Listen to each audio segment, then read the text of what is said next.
സേലം കൊച്ചി ദേശീയപാതയിൽ 4 മലയാളി യാത്രക്കാർക്കു നേരെ ആക്രമണം. മുഖംമൂടി ധരിച്ച സംഘം കാർ അടിച്ചു തകർത്ത് കവർച്ചയ്ക്ക് ശ്രമിക്കുകയായിരുന്നു.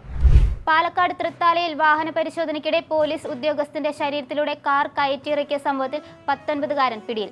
ഞാങ്ങാട്ടിരി സ്വദേശി അലനെയാണ് പട്ടാമ്പിൽ നിന്നും പോലീസ് കസ്റ്റഡിയിലെടുത്തത്. CPM നേതൃത്വത്തിനെതിരെ വിമർശനവുമായി മുൻ മന്ത്രിയും CPM നേതാവുമായ തോമസ് ഐസക്. ജനങ്ങൾക്കുള്ള ആനുകൂല്യങ്ങൾ വൈകിപ്പിച്ചത് തെരഞ്ഞെടുപ്പിൽ തിരിച്ചടിയായോ എന്ന് പരിശോധിക്കണമെന്നും തോമസ് ഐസക്. നീറ്റ് പരീക്ഷയിൽ ക്രമക്കേട് കണ്ടെത്തിയെന്ന് കേന്ദ്രമന്ത്രി ധർമ്മേന്ദ്ര പ്രധാൻ. 2 ഇടങ്ങളിൽ ക്രമക്കേടുകൾ നടന്നെന്ന വിവരം ലഭിച്ചിട്ടുണ്ടെന്നും ഇത് സംബന്ധിച്ച് അന്വേഷണം തുടരുകയാണെന്നും മന്ത്രി പറഞ്ഞു. ഇന്ത്യയിലെ വോട്ടിംഗ് യന്ത്രങ്ങൾ ആർക്കും പരിശോധിക്കാൻ കഴിയാത്ത ബ്ലാക്ക് ബോക്സുകളാണെന്ന് രാഹുൽ ഗാന്ധി. മഹാരാഷ്ട്രയിലെ ശിവസേന ഷിൻഡെ വിഭാഗം നേതാവ് 48 വോട്ടുകൾക്ക് വിജയിച്ചതിലെ വിവാദം കൂടി ചൂണ്ടിക്കാട്ടി സമൂഹമാധ്യമമായ എക്സിലൂടെയായിരുന്നു രാഹുൽ ഗാന്ധിയുടെ പ്രതികരണം.